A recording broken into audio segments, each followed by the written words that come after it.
Hello everyone, this is going to be my district profile for McFarland Unified School District here in California.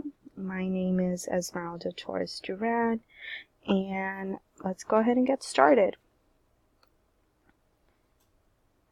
So for the mission statement, I'm going to abbreviate it just because it's a long name for MUSD, so for McFarland Unified. They're committed to providing all students a safe academic environment where they will be taught 21st century skills to make them effective communicators, innovators, and participants in the global community. So this is straight from their school website, which I have cited, and they are all about making sure that their students are college and career ready. At any level, so they focus on making sure that in the elementary schools, the junior highs, and the high schools that they are bringing in these innovative classes and that they're ready for it. So this is part of the district plan, which I also found on their website. So they're all about providing rigorous curriculum for the students, so they're always looking for improvements, especially with the Common Core, the new standards. They're all about improving student achievement, regardless in whatever classes that those may be, whether they're English learners, college prep, anything of that sort. They are all about recruiting, hiring, and retaining highly qualified employees. When I was actually interviewing one of the teachers, she mentioned how most of the employees at the McFarland Unified School District have tenured contracts, so I thought that was really interesting. They're all about stronger partnerships with parents and community. I definitely see this a lot. And maintaining safe and secure facilities. So I know at the McFarland level, they do have private security as well as in the elementary schools, just so that the parents feel a little more safe. And they're all about providing staff development opportunities. This is just an example that I found on the eddata.org. So this was for the school year of 2017 to 2018. As far as the student demographics. So for the total enrollment in all 3 elementary schools, 1 junior high school, 1 high school, and 2 continuation schools, they had a total of 3,588. As far as free and reduced price meals, they have almost at least 90% of the students, so 3,231. They have English learners of almost 1,500, fluent English learners in the acquisition, so that are mastering, right, 1,200, and languages of English learners. So this just shows you a little bit of the diversity. There's mostly is Spanish learners, so 1,440 for Spanish, Arabic 11, Filipino 3, and all other 5. And I do think it's important putting in the foster youth count, because I don't think that many people or communities bring up this type of students, so I think it's important. So they do have a foster youth count of 13. Now for financial and the LCAP, this is straight off of the McFarland USD website. So this is just a picture that I took from their budgeting, and this shows you the projected general fund revenue for this upcoming school year. So you can see that the total funds that they're estimating to receive is a big number, so $39.8 billion. LCFF supplemental and concentration grants, $10.4 billion. All other state funds, $1.6 billion. And wait, I don't know why I'm saying billion. I apologize. Million. I apologize. All local funds, $1.8 million. All federal funds, $3.1 million, and total projected revenue, so in total, $46.4 million. I apologize again for the billion. So this is just the general fund revenues that I actually turned into another source, so eddata.org. And this just shows you kind of like, the same thing, but just in a different source. And then as far as the general fund expenditures by activity, so this is where we can see where the money is going to. So for instruction, you can see here the instruction related services, the pupil services, the community services, the general admission, the plant services. So they do have an agriculture program here at the McFarland Unified School District. So that is pretty big, and we can see that number there. 7.6 million that goes into it.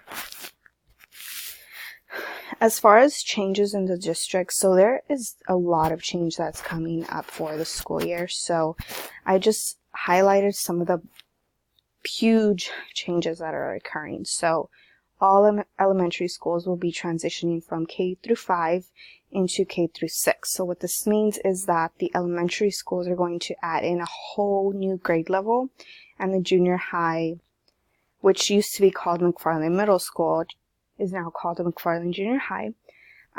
They will be serving only 7th and 8th graders. So you can see that transition, and because they eliminated one grade level in that school, they also decided to change just completely the school mascot, of course the curriculum, their standards.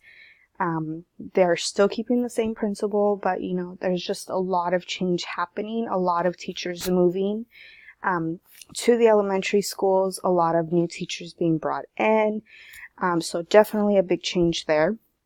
The TK preschool, which is not really part of the elementary, but I do think it's important to bring it up since it does serve the community. Will be accepting 2 years and older for enrollment. Originally their school, they accepted kids that were 3 years, but now they are accepting 2 years. They will now be using the program ASOP for attendance. So they used to use a whole other website, but now they're transitioning into that. I also know that ASOP, they would use that for when recruiting substitute teachers. So I guess they just want to balance in and bring in those changes and combining them into one. There's 2 new principals at one elementary school and the high school. So something that I really noticed about the district is that even though there's new principals, these principals have worked in the district for quite some time. They're just moving around. So when I say that there's new principals, I'm just saying that there's just a person, for example, that works at the McFarland School District but is just being transitioned from one school to another, which I do think is important to highlight. And one of the last few things is they're adding more portable classrooms at the 3 elementary schools to fit in the new 6th graders. So there is a lot of change happening. Definitely some change that, some may or may not agree with, but it's a good change. Another recent change that I did that didn't fit in the other side was the importance of what's happening at the high school level. So for the McFarland High School, they are also transitioning their name to fit into their new standards and their plans, which they're transitioning into McFarland High School Early College.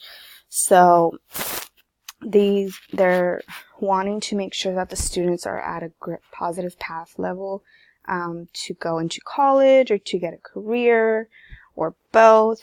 And this is just some of the things that I highlighted. And you can see in the picture that I found on their website the different types of options. So if the students want to do the associate's degree transfer, right, to go to a CSU or a UC, they offer that. If they just want to do the photography, business, education, industrial, welding, you name it, this is all free. So if they're a high school student, of course, this is all free classes that they're taking. And it's a really, really good program that I think McFarland High School, I think it's a great thing. I don't know of any other school that does this. These are real professors coming into this school. So I think that's awesome. At the freshman level, so the ninth graders that are coming in, they will be taking this course called the STDV B3. So this is a course called Career and Life Planning. So this is where they're going to be exploring many different types of pathways that they want to do from high school, just so that they can get an early set idea, like, hey, what is it that you want to do, and how are we going to achieve that? So I think that's a really good thing. So some of the strengths of the district that I saw based off of the websites, the sources, and just interviewing two of the teachers from the district that have worked there at least for 5 to 10 years, is that there's a lot of community involvement. So there's a lot of parents and just people from the community that come and help out. They do community service. They go to the games, etc., etc. There's a lot of alma mater teachers. So what that means is that there's a lot of people that grew up here in McFarland, California, that turn into teachers and are giving back to their community and teaching there. And I thought that was really awesome. I don't really see that. At the other school that I was working with, they were just all new teachers from many different areas. Not that it's a bad thing, but it's just unique. The willingness to change. So as we saw in the many, many changes of the district, they're willing to change to figure out what is it that works and doesn't work for them. And 70% of the seniors from last year, so from this school year that just passed, are attending either a 2 or a 4-year college or community college or university. So some of the challenges facing the district, so this was from one of the interviews that I did. I saw right off the bat when I asked about the Smarter Balance results, how it's a constant improvement, right? Because there's a lot of English learners, there's a lot of just many different obstacles. So as you can see here, there's a lot of standards not being met, but we can see that it's gradually increasing as to how many students are passing or meeting the standards. So it is growing. They are improving. Another thing is for the challenges, there's more student enrollment, new teachers from all different levels, right? You're bringing in different grade levels. Like, there's a lot of change happening at once. Another thing that the teacher did speak to me about was the one-on-one technology and how it's gotten out of hand with the high school students, as to there's no way for the teachers to monitor their screens. So most of the time the teachers don't know whether or not the students are listening, paying attention, or if they're at the proper website that they're supposed to be on. There's no way to monitor it. So that is definitely an improper use of technology that I do see a lot in the junior high and in the high school level from what she mentioned. And these are just some of the recommendations. So I personally think that they should focus on the students' abilities for the high school entry levels. They should focus on the district goals, right? Bring that all back. And they should find ways and incentives for improper use of technology. And just figure out how to bring that in with the students and the community involvement, and just working with the LCAP program. So that is it. Thank you for watching.